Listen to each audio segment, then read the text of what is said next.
这个欠工的问题冲击到百工百业。规年冬天拢无休困的机器人，有人讲机器人是毋是会当来搭人力的不足呢？老早伫疫情的期间，都未少的餐饮店家开始来转型，来使用服务型的机器人，由机器人来带位、送餐、收空盘。这个机器人将来都袂发忝，更加袂临时来请假。讲一台机器人的工作效能，相当是2个到3个员工。其实哦，毋若餐厅，即卖嘛有病院，是由机器人协助病人来做复健，还有科技公司请机器人帮忙来送公文。问题是，机器人若是大量来代替着劳力，是毋是有一寡行业会怎啊消失呢？咱继续来看。唔知你敢有注意到，最近几年来，人工智慧正渐渐改变你我的生活。你好，请无员工食饭的时间行入餐厅，时常会当看到这款的画面。主人，请跟我走。负责带路的不是服务生，是看起来真古锥的机器人，连点餐人工智慧嘛会当斗相共。72安格斯黑牛，红虾、炒虾、海虾。喵，我来喽。我觉得蛮特别的，然后尤其是机器人好像会在跟你对话一样，一路上就是主人来这边请，然后感觉就非常亲切。为点餐、送餐、走道，拢是由机器人艾米伫处理。2021年因为疫情伫杀，餐饮业时行咧请机器人，正面迎战请无员工产业的危机。店内是配3到4台左右。其实最早起初是因为缺工的状况，那还有另外一个是现在的人就是使用习惯都以手机的方式来就是做点餐啊或什么之类比较方便一点。甲传统劳动力比较起来，机器人无需要1礼拜休困2天，袂较紧，更加袂因为心情歹就临时请假。一台30万的服务型机器人，上多是2个到3个外场的卡手。以一个服务生月薪35000块来算，平均较无半年就回本啊。谢谢主人，小喵走喽。我们现在就是各店有逐步在就是增加这样的一个状态，那也因为现在就是蛮多人在使用的，所以它有一些缺货，那我们就是慢慢的会补齐。镜头来到桃园市一个办公室，你看有机器人安尼行来行去，这是全台湾上大的服务型机器人的供应站。成立较无3年，市场的商机估计有3亿块。像讲送公文，过去大量依赖劳力的综合性工作，今晚拢由机器人来代劳。像阿宝负责伫工厂运送技师，那超人是专门伫饭店做客房服务，机器人差不多是无所不包。我要走喽，拜托可以接我过吗？感谢。第一个是解决缺工问题嘛，未来我觉得它会更智慧。就是说你把比如说 ChatGPT 这样子导入到这里面之后，它会更有趣，然后有更有效的工作。人工智慧改变产业营运的模式，在少子化的时代突如其出，成为企业找无人的另外一款解决的方法。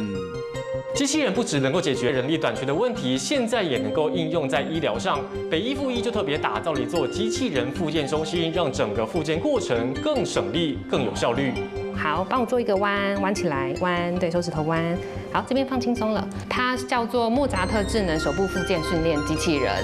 那它主要是针对手指动作功能不佳者提供的动作训练。等一下呢，握起来就是往左侧，打开是往右侧。那你路上会有来车，你就是闪避来车。举例像这时候就要打开，对，然后这时候就是要握起来，握喽，握喽，对，然后再打开。透过机器人学习系统，人工智慧快速掌握病患能力，并且量化为明确的数字，依照无同款需要打造个人化训练。我们人力这样子就是去做一些手部关节的动作，可能没有每一下都是幅度一样，或是说可能这么稳定的。那这是我觉得机器跟人力上面比较大的差别，是在于机器它可能这100下都是给你很规律、很稳定的，就是 feedback 这样子。最近几年来，台湾的医护人力无够，欠差不多2万人。人工智慧敢会当斗3工？过去治疗师如果要带动的话，可能就会只能用人力。如果要带到这么正确的步态的话，除了悬吊装置以外，可能就要2到3位以上的治疗师才有办法完成这件事情。所以像现在有机器的协助，可能只要1位治疗师就可以完成。因因为治疗师都要用双手抱瘫痪的病人，工作真吃力。即马透过外国家机器人，拿减轻负担，复健的效果嘛事半功倍。如果一个病患，他可能在平地一个治疗师带30分钟，可能只移动了10到20步哈，但是以复健机器人，它可以做的，它可能可以走到500-600步，甚至是700步的左右。那这个训练的这个成效就会差异就在这里。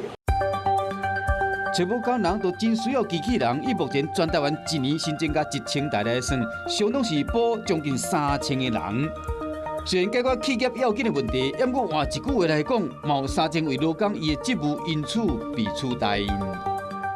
包含了旅馆业，现在有无人商旅啊，整个进去从check in到check out都没有人，好，那你的这个 room service 呢，也是用机器人在帮你做 room service， 可以看得出来，整个人工智慧或者你讲的机器人，它的对于可以从事的工作，从早期的制造业的重复性的动作，到未来知识工作。他都可以来做，所以它这个影响是非常全面的。点开银行手机的 App， 客户所有疑难杂症，拢会当直接透过所谓的服务解决问题。依照人力银行调查，未来超过2000行业将难得 AI 出现来消失。危险的名单包括卖票人员、散船的作业员、客服中心的人员以及超商的店员。任务相对较单纯，技能要求无悬的工作，拢榜上有名。未来就是2极化，一个是非常高端的、有创意的、非常具有高度创意的工作，一个是比较基层的一种动作非常繁复的工作。这2个工作在技术上是比较不容易被 AI 取代。用 AI 来取代人的成本，随着它的技术的成熟，它的成本一定会越来越低。而人工的成本随着少子化的问题，一定会越来越高。等到有一天产生的交叉，也就是用 AI 来取代人的成本低于人工的成本的时候，那么这时候就会看到大量的这样的情况发生。人工智慧为你我的生活带来利便，嘛伫劳动力欠卡手的产业环境引起时代革命。无希望被取代，劳工都要精进自身的能力，而各行各业嘛必须要转型求生。面对 AI 的浪潮，台湾敢准备好啊？有不少的企业要解决掉欠工的危机，办法之一就是号召到中高龄重新回到职业场所，像到连锁的超商来打造到60门市，工作人员全部来聘用到45岁以上的中高龄者。但是想要来打造到更加友善的职业场所，嘛必须要适当来调整到工作的内容，像搬货运，重量要来减半，要提供焊架。工时嘛要较短的、较有弹性的等等，把这个工作的内容固定甲设计过，安尼中高龄的劳工才会当伫个劳动力欠缺的时代，发挥到重要的战力。欢迎光临，午安您好。精神真好，就好人客伊是63岁当大姐。您好，你好，王姐长。好，有会员吗？有，等一下哦。好。我伫咧出版甲唱片行业来做会计，5年前重新搁登来到垦墾场，伫超商做店员。好，谢谢。晚你好。你一个人喝那么大罐呐？对呀，带回去给儿子一起喝。好，谢谢，不会，谢谢，拜拜。到了这边之后，才发觉说可以跟很多不同的客户接触，所以蛮喜欢这个工作的。小姐，您的咖啡好了。好，谢谢。谢谢，拜拜。拜拜。毕竟年纪大了，有一些经验值还是存在的，年纪大的亲和力也比较够。69啊，也。二度就业又完成热情，不过随着年岁愈来愈多，体力难免会较歹。要如何让这段年岁较侪员工来发挥，职务在设计变成是关键。补会时间，董大姐塞着红称作是小乌龟的塞车，来到垦会鸡仔头前。因为有这个小乌龟，所以帮忙推就不会那么累了，也不用直接用蛮力去搬呐。省力的装置减轻体力的负担，让时代咧做工课的时阵，另外的程度袂输18岁。垦会鸡仔边啊，唔有罕见，也有老人目镜，各种大型的道具打造中高龄友善工作环境。当阿公阿嬷重新搁徛起咧职业住所的第一线，上班活力的背后，看袂到的其实是台湾劳动力出现着欠缺的危机。整个社会上面高龄少子化的这个现象是持续的在一直持续的在发生当中。那所以这个对应到我们产业的这个人力上的需求，我们也必须要做积极的这个因应。2018年，国内人寿超商启动中高龄的专案，扩大招募45岁以上中高龄的人力。根据国家的网站公布，统一超商目前全台湾中高龄员工超过2000人，在咧直营门市内底人数要挖2成，全家超商50岁以上的员工嘛有要挖300人。那我们现在一起来封饼干，我帮你拉。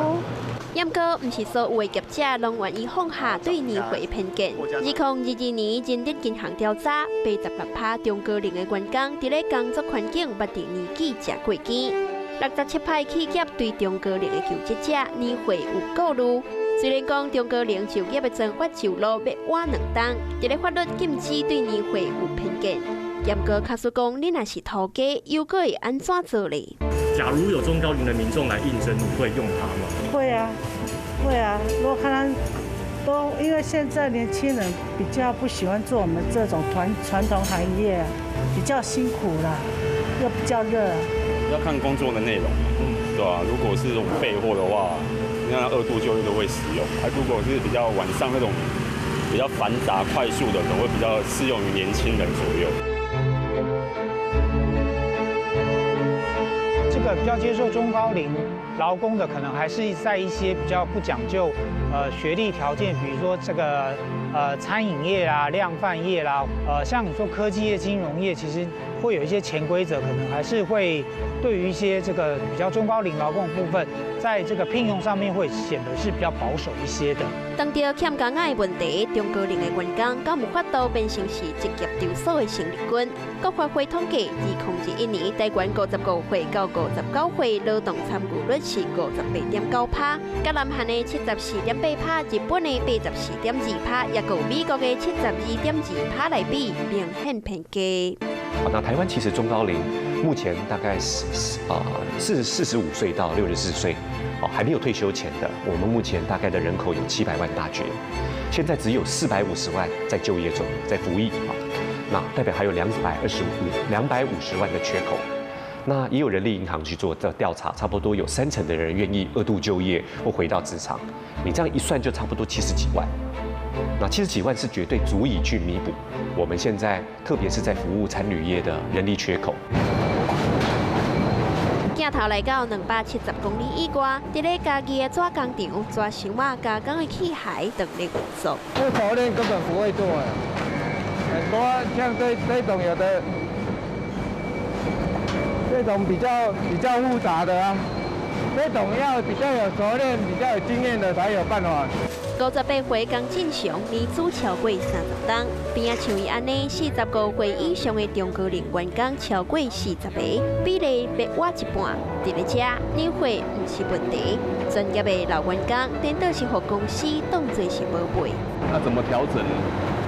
怎样放置？怎样的那些小技巧，他都没有教我，就会差的很多。如果你说光自己来的话，其实还蛮耗时间的。中高龄的劳动力体力真歹行销的比，优胜的业者透过一步再设计，引进辅助的工具，用科技来解决难题。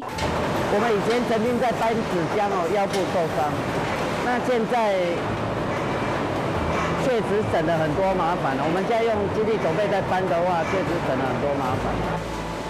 产销是政委王英利大哥，年岁大有6人8，公司就替伊换45寸的大荧幕，重要产品的寸尺甲数据都被哥看未清楚。那电脑荧幕已经从小的现在换成大概是接近20寸了，应该可以了。有差哈？有差。现在比较不会看错了，对不对？还是会比较少，还是会。另外的话，我们也是希望可以协助雇主，就是在他禁用这些中高龄员工的时候，他遇到的一些困难，譬如说我们有推动职务再设计，或是我们补助在职训练的费用，让我们中高龄员工可以持续的精进我们的职业技能，那这样就可以继续在职场上来做一个贡献，这样子。